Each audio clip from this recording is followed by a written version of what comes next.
So let's start with the steps which are involved in the process of glycolysis. So far what we people have discussed, introductory portion हमने discuss कर लिया. Now we are going to focus on the steps. Am I clear? देखो बेटा, I am going to continue like this. यहाँ पे जब खत्म होएगा I will going to start on this part, लेकिन आपको वो कंटिन्यू लिखना है. You need to write continuous in your notebook. Am I clear? Okay. So let's get started. First is from here I will be starting. Right? Respiratory substrate कौन है आपका? Glucose है. Now, my dear students, this glucose gets phosphorylated. If I am using the term phosphorylated का मतलब होता है addition of phosphate group. If I am using the term phosphorylation reaction, what do you understand by phosphorylation reaction? का मतलब होता है simply addition of phosphate group. तो ये phosphate group आता कहाँ से है? The phosphate comes from ATP. Comes from ATP. So what I am writing over here, during this first step, बेटा ATP use होता है. क्या use होता है? ATP use होता है. So this ATP gets converted into ADP plus phosphate. ये phosphate, right, attaches with glucose, which results in formation of glucose 6 phosphate. बहुत सिंपल है ये. Glucose 6 phosphate. देखो 1, 2, 3, 4, 5 and 6. aldehyde group CH2OH. बेटा ये ग्लूकोज है.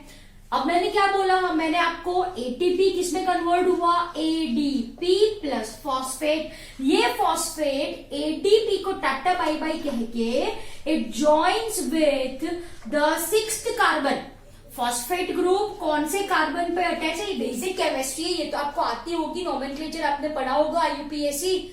यस, है ना? तो 6th कार्बन पे फॉस्फेट ग्रुप अटैच्ड है.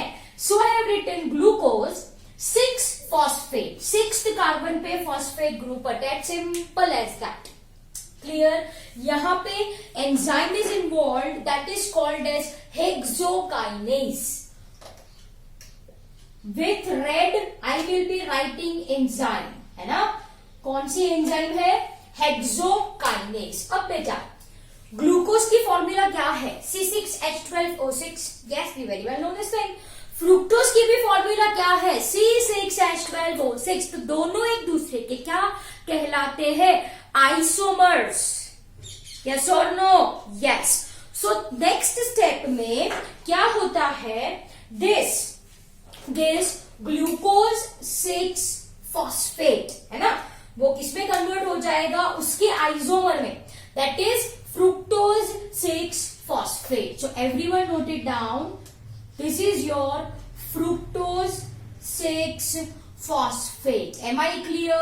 And we very well know this thing. Glucose and fructose are isomers. ठीक है? उनकी जो मॉलिक्यूलर फॉर्मूला है वो सेम ही है, लेकिन स्ट्रक्चरल फॉर्मूला डिफरेंट है. Molecular formula same, structural formula different, right? So they are isomers of each other.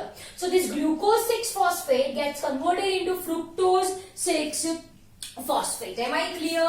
Okay, so I hope it is clear to you people. And यहाँ पे जो enzyme involved है that is phosphohexose kinase, isomerase. Am I clear? Hexose and isomerase. Since glucose and fructose are isomers of each other. Am I clear? Okay. Now, one more time, this gets phosphorylated. Phosphorylated if I am using the term, तो यहाँ पे जो phosphate group है, right? It comes from, कहाँ से आता है? बोलो. It comes from ATP. Simple as that. तो ATP किसमें कन्वर्ट होता है? ADP plus phosphate. ये फॉस्फेट इसको टाटा बाय बाय बोल के किसके साथ अटैच होगा? फ्रुक्टोज के साथ. कहाँ पे अटैच होता है? कार्बन नंबर 1 पे. कार्बन नंबर 1 पे, and so I have written it like this, fructose 1,6 biphosphate. Am I clear? देखो, in biology we are not dealing with the structure. In biology we people are not dealing with the structure. Carbon number 1 पे, carbon 6 पे तो already phosphate है, ये phosphate आके जुड़ा carbon number 1 पे, and so it is called as your fructose 1,6 biphosphate. I hope it is clear to you people, right? And ये सारे steps में बेटा, ये सारे स्टेप्स में कौन यूज होता है? Magnesium plays and very very very much important role. Am I clear? Magnesium ion clear. Okay, यहाँ पे जो एंजाइम इन्वॉल्व है that is called as your phosphofructokinase. फॉस्फोफ्रुक्टो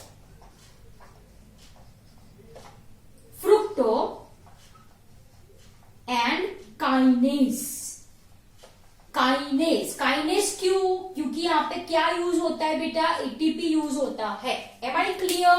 yes. Now what's happen? Look my dear students carefully. Glucose 6 carbon, glucose 6 phosphate भी 6 carbon, fructose 6 phosphate 6 carbon, fructose 1,6 biphosphate 6 carbon. Now this 6 carbon containing molecule, कितने carbon है बेटा? 6 carbon है. How many carbon? 6 carbon. ये भी 6 carbon containing है, ये भी 6 कार्बन कंटेनिंग है, और ये भी 6 कार्बन कंटेनिंग ही है, right? It gets splits into 2 molecule. Splits into 2 molecule. Mark my words. It gets splitted into 2 molecules. That is DHAP and PGAL. Okay, so here I will be writing full forms. I will be writing dihydroxyacetone 3-phosphate. Dihydroxyacetone 3-phosphate. एक triose sugar है ये. कितने carbon है इसमें? 3 carbon बेटा. How many carbon? 3 carbon. And another molecule is glyceraldehyde. Glyceraldehyde 3-phosphate. Again, this is a triose sugar, and dear students, sorry, it is having 3 carbon. It is having 3 carbon. तो आप देख सकते हो 3 carbon plus 3 carbon is equal to 6 carbon. That's it. It gets splits into 2 molecules. It gets split into 2 molecules. And यहाँ पे जो enzyme involved है, right, that is your aldolase. कौन सी एंजाइम है? That is your aldolase. Am I clear? Yes, I hope it is clear to you people. Now what happens? Okay, इसको short में बोला जाता है DHAP. इसको शॉर्ट में क्या बोला जाता है? DHAP, dihydroxyacetone phosphate, and this is called as your PGAL. ठीक है, this is called as your phosphoglyceraldehyde. GAL. It's glyceraldehyde. Am I clear? So it's PGAL, phosphoglyceraldehyde. Now बेटा, I hope ये आपको अच्छे से समझ में आया, because I'm going to rub it off now, right? चलो. Now what happens? See, the pathway is very easy. Now what happens? ये जो DHAP है and PGAL है, right? They are triose sugar. And they are isomers. Okay, तो क्या होता है? Both are interconvertible. मतलब ऐसा सिंबल करो यहाँ पे. Here I will be drawing symbol like that, है ना? ये इसमें कन्वर्ट हो सकता है और ये इसमें कन्वर्ट हो सकता है. Yes, because they are isomers. Both are interconvertible. तो होता क्या है? ये जो DHAP है ना, DHAP, वो किसमें कन्वर्ट हो जाता है बेटा? PGAL में कन्वर्ट हो जाता है. Mark my words. DHAP किसमें कन्वर्ट हो चला? PGAL में कन्वर्ट हो चला. तो now we people are having how many molecule of PGAL? कितने हैं? First and second. We are having 2 molecules of PGAL. Am I clear? Yes or no? Be attentive class, ये आपको अच्छे से समझ में आया। Fructose 1,6 biphosphate splits to form 2 molecules of DHAP PGL, जो कि ट्रायोज शुगर्स है, आइसोमर्स है। तो DHAP ने क्या बना दिया, PGAL बना दिया। इट गेट्स रीअरेंज्ड, उसमें रीअरेंजमेंट हो गया और वो अपने आप को किसमें ढाल लेता है, PGL बना दिया उसने। तो ये DHAP PGAL में कन्वर्ट हो चुका है, एक तो ऑलरेडी प्रेजेंट है ही है। Yes, so now we people are having 2 molecules of PGAL. I hope it is very clear to you people, right? चलो, तो now what happened, चलो यहाँ पे एंजाइम्स लिख दे पहले, that is triose phosphate isomerase, है ना। कौन सी एंजाइम होती है, ट्रायोज। क्यों ट्रायोज, क्योंकि it is 3 carbon containing, right. Triose sugar और फॉस्फेट आइसोमरेस, क्योंकि ये भी एक दूसरे के आइसोमर है। तो DHAP किसमें कन्वर्ट हो चला, PGAL। तो now we people are having 1 and 2 molecules of PGAL, that's it. Am I clear? Yes. So I hope it is clear to you people, right? So यहाँ पे जो भी calculations which I am going to make by using 2 molecules of PGL. कैसे 2 molecules बने, ये आपको अच्छे से समझ में आया। ये DHAP किसमें कन्वर्ट हो जाएगा, PGAL में कन्वर्ट हो जाएगा। Am I clear? Yes. I am going to rub it off. Done. You have to continue here. आपको यहाँ पे कंटिन्यू करना है, ठीक है। You have to continue over here. Done. तो ऊपर लिख रही हूं मैं अब वहां पे, right. So glyceraldehyde 3 phosphate. Here I will be continuing. Am I clear?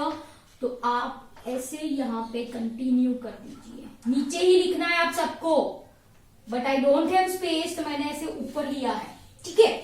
Now what happens, this glyceraldehyde 3 phosphate, how many molecules of glyceraldehyde 3 phosphate we people are having? We people are having 2 molecules of glyceraldehyde 3 phosphate which gets oxidized and phosphorylated, which gets oxidized and phosphorylated. लेकिन यहाँ पे जो phosphate group है, it do not comes from ATP, it comes from phosphoric acid. Here I will be writing, right. चलो, H3PO4, this is phosphoric acid, वो अपना phosphate group दे, right. वो अपना क्या दे बेटा, with blue I should write, है ना, because enzymes we people are writing with red. Okay, देखो H3PO4 ये फॉस्फेट ग्रुप देता है, चलो ये दे दिया। This is your phosphoric acid, phosphoric acid, right. It gets oxidize, ये भी मैंने बोला। What is oxidation, oxidation is loss of protons, I can say loss of electron, yes, loss of proton, ये सारी डेफिनेशन है, ऑक्सीडेशन की ही definition है, yes, right. So loss of proton, तो ये चलो यहां से मैंने ऐसा प्रोटॉन बाहर निकाला। This proton is accepted by hydrogen acceptor, right, and it produces NADH2. I hope it is understandable. Glyceraldehyde 3 phosphate gets phosphorylated and oxidized. Phosphorylated का मतलब होता है addition of phosphate group, oxidize का मतलब होता है रिमूवल ऑफ प्रोटॉन। ये proton remove हुआ PGAL में से, this protons are accepted by NAD+ which results in formation of reducing power, and that is NADH2. I hope it is clear to you people, right? Okay, यहाँ पे जो enzyme involve होती है, glyceraldehyde phosphate dehydrogenase, लिखो glyceraldehyde, right, phosphate dehydrogenase, क्योंकि क्या remove होता है, there is removal of hydrogen, dehydrogenase. I hope it is very much clear to you people, which results in formation of 1,3-biphosphoglyceric acid. जो क्या बनाता है 1,3 by phospho glyceric acid, या simply इसको हम ग्लिसरेट भी लिख सकते हैं. One and the same. How many molecules, कितने मॉलिक्यूल्स बनेंगे बेटा? It will be 2 molecules. With red I will be writing. With red I will be writing. 2 लिखा है मैंने क्योंकि यहाँ पे मेरे पास कितने मॉलिक्यूल्स है? PgAl के 2 मॉलिक्यूल्स है. Am I clear? तो once again what I said, glyceraldehyde 3 phosphate, addition of phosphate, तो 3 है. एक ही कार्बन पे, थर्ड कार्बन पे फॉस्फेट ग्रुप था, ये फर्स्ट कार्बन पे भी फॉस्फेट ग्रुप आया. फॉस्फेट ग्रुप कहां से आया? From this phosphoric acid, it is phosphorylated and removal of proton. Proton निकला तो आल्डिहाइड किसमें कन्वर्ट हुआ? एसिड में. Glyceraldehyde 3 phosphate with oxidation and phosphorylation forms 1,3-biphosphoglyceric acid, या you can say simply as 1,3-biphosphoglycerate. That's it. Am I clear? Yes. Now अब ये substrate में से फॉस्फोरस निकालना है. ठीक है, तो चलो निकाले. There is dephosphorylation, removal of what? Removal of phosphate group, है ना? तो ये फॉस्फेट ग्रुप निकला, ये यहां से फॉस्फेट ग्रुप निकला फ्रॉम सबस्ट्रेट. ये सबस्ट्रेट होगा, कौन एक्सेप्ट कर लेगा? एडीपी. और क्या बनाएगा? What is formed? एटीपी. देखो यहाँ पे एटीपी खर्च हो रहे थे, यहाँ पे एटीपी बन रहे हैं. चलो, I hope it is clear to you people. Yes और no? So 1,3-biphosphoglyceric acid is dephosphorylated to form 3-phosphoglycerate. I hope it is clear to you people. Yes or no? देखो पहले कार्बन से phosphorus निकल चुका है. ये पहले carbon का जो फॉस्फोरस निकला है एडीपी ने एक्सेप्ट किया, प्रोड्यूस हुआ ATP. How many molecules? 2 molecules. जहां पे एटीपी है वहां पे कौन सी एंजाइम आती है आपकी? Kinase. So phosphoglycerate kinase. Phosphoglycerate kinase. Am I clear? Of course यहाँ पे कौन आएगा? Magnesium. Am I clear? So it gets dephosphorylated. Dephosphorylated का मतलब होता है removal of phosphate. पहले से निकला ये phosphate is accepted by ADP which forms your ATP which results in formation of 3-phosphoglyceric acid, or simply you can say 3-phosphoglycerate. I hope it is clear to you people. Now this 3-phosphoglycerate rearrangement होगा to form your 2-phosphoglyceric acid. Simple as that. Rearrangement होता है with black, right? 2-phosphoglycerate. Phosphate group का ही सिर्फ rearrangement हुआ है. How many molecules? 2 molecules, right? And यहाँ पे enzyme कौन होगा? That is your phosphoglycerate म्यूटेज. Am I clear? Okay. Now from 2-phosphoglycerate there occurs what? Removal of water. So here I will be writing removal of water, right? With blue, right?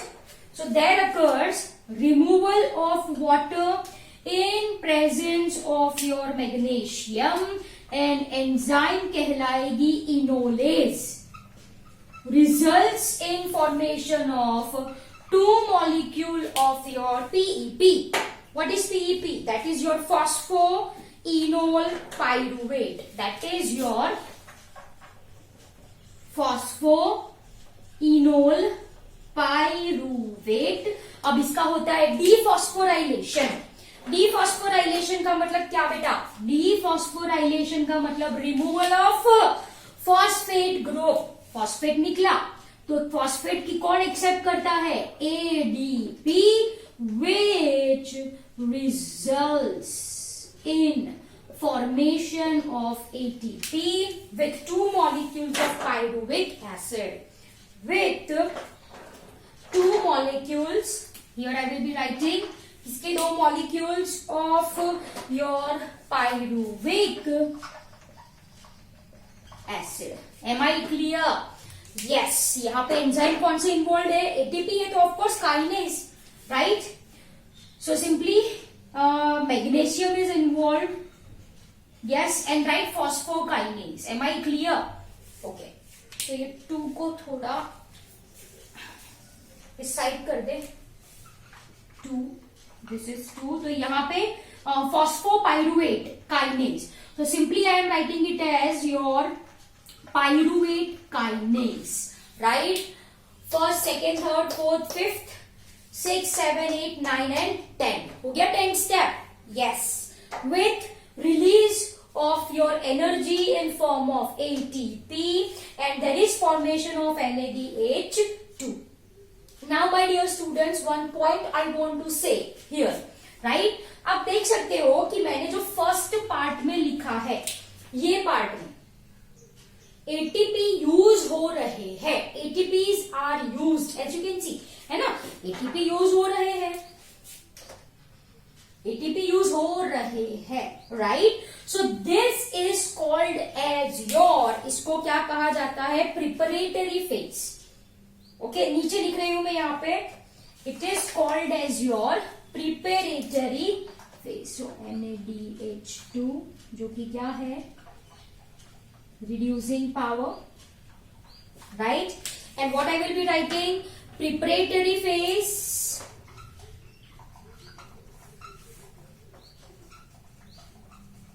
Or you can say it as your cleavage phase,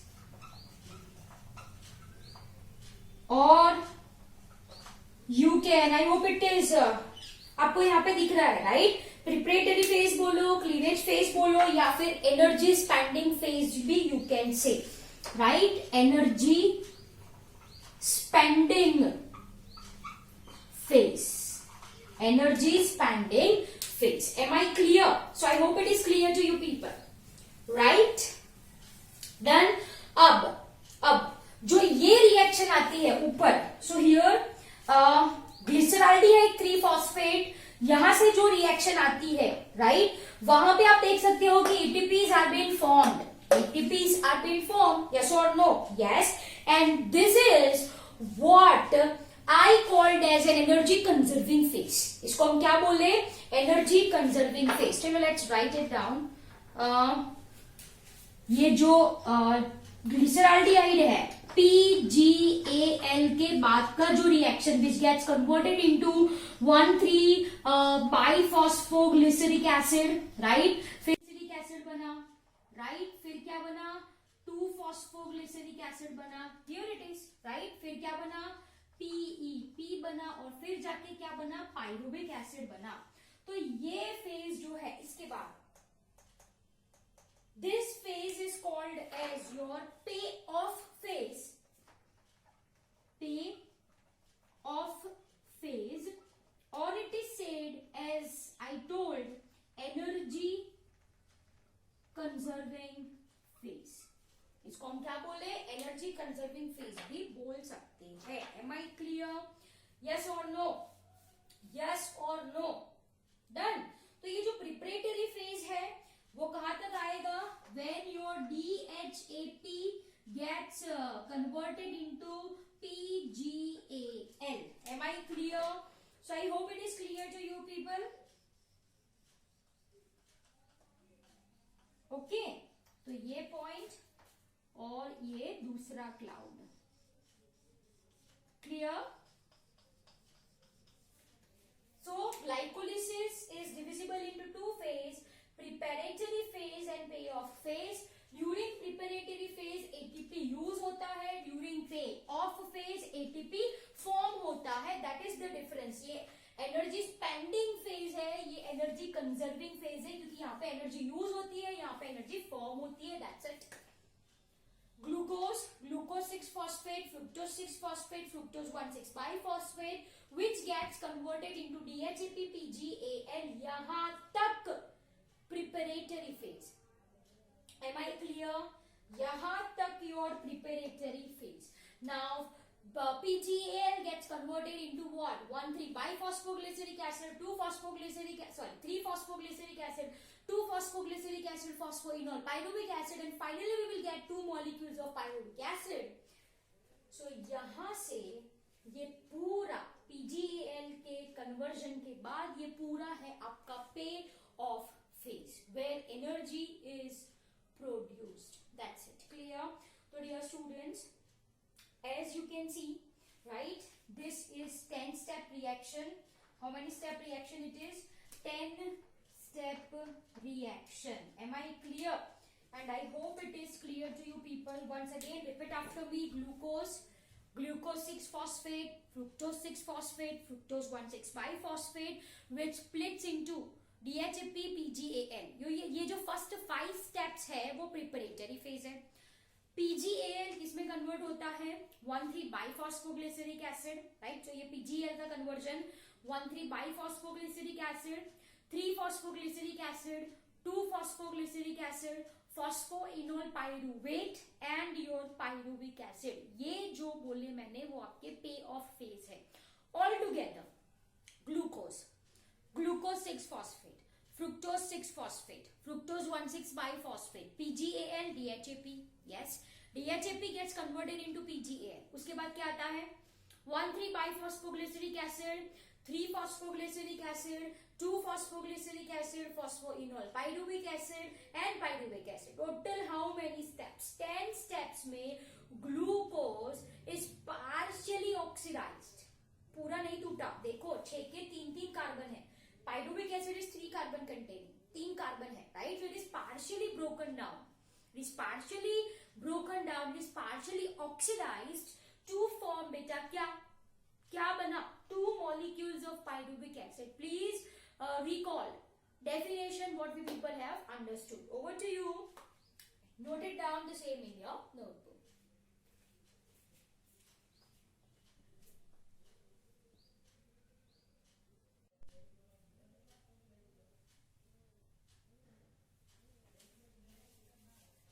Okay, my dear students, so I hope you people have clearly understood this glycolytic pathway. Now, we people are going to understand ATP calculation for this glycolytic pathway. Am I clear, dear students? Glycolysis, glyco का मतलब होता है glucose and lysis का मतलब होता है breakdown. So as you have seen, this glucose is broken down into 2 molecules of pyruvic acid and so it is called as your glycolysis. Simple सी बात है. Now we people are going to focus on ATP calculation. This way I will be writing. आपको नीचे continue करना है. Am I clear?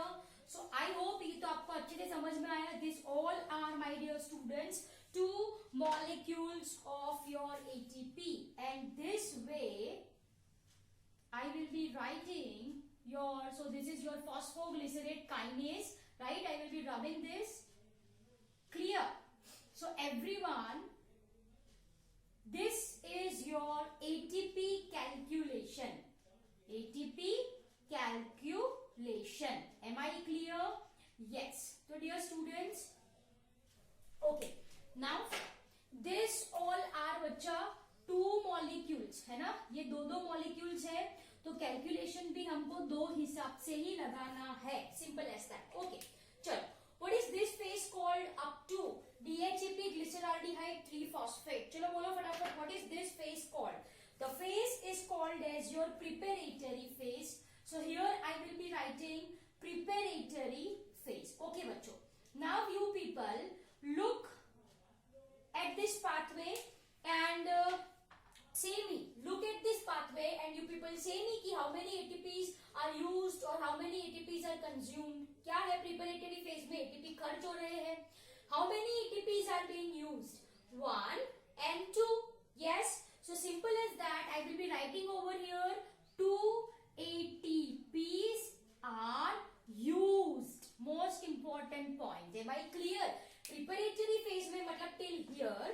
You can see that this is your first molecule, this is your second molecules which are being used. जो use हुआ है. So preparatory phase में 2 molecules use हो रहे हैं. Next comes your यहाँ से ये पूरा नीचे से ऊपर से नीचे तक है ना. that is called as your payoff phase. So what I will be writing over here, payoff phase में चलो देखा जाए कि क्या क्या चीज बनती है payoff phase में. Let's see what things are being formed. चलो तो सबसे पहले यहाँ पे आ जाओ, क्या बना है बेटा NaDH2. How many molecules? क्या बने यहाँ पे NaDH2. This is formed, yes or no? Yes बेटा. Glyceraldehyde 3-phosphate से, right? So यहाँ पे we are having 2 molecules of glyceraldehyde 3-phosphate. Yes or no? Yes. क्योंकि ये DHAP भी किसमें कन्वर्ट हो चुका है PGAL में. फॉस्फोग्लिसराल्डिहाइड या glyceraldehyde 3-phosphate one and the same, right. So बेटा ग्लिसराल्डिहाइड 3-phosphate के 2 मॉलिक्यूल्स है, right, which undergoes your phosphorylation and oxidation to form NaDH2. तो जाहिर सी बात है कि भाई अगर ये 2 है तो I am going to get 2 molecules of NaDH2. yes or no? So what I will be writing over here, what I am going to get 2 molecules of your NaDH2. I hope it is clear. I hope it is clear. Yes or no? Yes. चलो अलग अलग करें, है ना. ये पहला molecule PGAL का जिसने एक NaDH2 बनाया, ये दूसरा मॉलिक्यूल PGAL का जिसने दूसरा NaDH2 बनाया. Simple as that. So 1 and 2 NaDH2 are produced during payoff phase. Now let's look about ATP. Let's look about ATP. तो बने हैं, yes or no? Yes. यहाँ पे एक ATP, 2 के लिए 2 ATPs. यहाँ पे एक ATP, 2 के लिए 2 ATPs. 2 ATP plus 2 ATP, I am going to get 4 ATP. What I am going to get? I am going to get बच्चों 4 ATPs as you can see. Yes or no?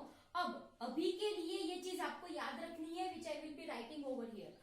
1 NaDH2 जब electron transport chain में जाता है, third step, जब electron transport chain में जाता है तो इट प्रोड्यूसेस 3 ATP. कितने ATP प्रोड्यूस बनते हैं? एक NaDH2 से 3. हमारे पास कितने NaDH2 है? चलो वन सेकेंड. प्रिपरेटरी फेज में 2 ATPs are used, clear. Payoff phase में 2 ग्लिसराल्डिहाइड मॉलिक्यूल्स को लेके कैलकुलेशन करनी है. 2 ग्लिसराल्डिहाइड के लिए 2 NaDH2, राइट. चलो ना 2 ग्लिसराल्डिहाइड को लेके 4 ATPs. Simple as that. अगर एक NaDH2 एक ग्लिसराल्डिहाइड फॉस्फेट है तो उसके लिए 2 मॉलिक्यूल्स. सो 2 ग्लिसराल्डिहाइड फॉस्फेट है तो I am going to get 2 over here, 2 over here, so 4 ATPs. That's it. I hope it is clear to you people. Now what I said, 1 NaDH2 produces 3 ATPs. एक NaDH2 से बनता है 3 ATP. Simple सी बात है. तो 2 NaDH2 produces how much? अब ये calculation तो बहुत ही आसान है, बहुत ही सिंपल है. That is 3 into 2 is equal to how many ATPs I am going to get? How many ATPs I am going to get? That is my 6 ATPs. 6 ATP. तो पे ऑफ फेज में total कितने ATPs बने? पे of phase I am saying 6 plus 4 10 ATP. Simple as that, है ना. But I want net gain. What I want? I want net gain of ATP. Total मुझे कितने मिले? Can anyone answer? Yes, you people are very clever. Yes, बोलो बोलो बोलो. I want answer. Net gain. Preparatory phase में 2 खर्च हुए, payoff phase में 10 बने, तो it will be simple calculation ना यार. 10 minus 2 ATP is equal to net gain will be 8 ATP. Simple सी बात है. नेट गेन कितना हो गया? मुझे 8 ATPs मिला. Clear? Okay. So I hope ये ATP कैलकुलेशन आपको समझ में आया. 2 ATPs are used in preparatory phase. एक ग्लिसराल्डिहाइड के लिए एक NaDH2 and 2 ATPs. But we are having 2 molecules of PGAL. So for 2 molecules of PGAL, 2 NaDH2. For 2 molecules of PGAL, 4 ATP. अभी आपको भी याद रखना है that 1 NaDH2 goes to electron transport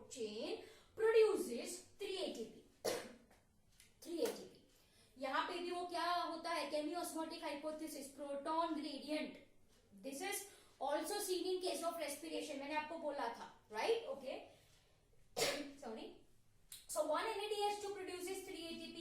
So how many NADH2 we are having? 2. So 2 into 3 is equal to 6 ATP.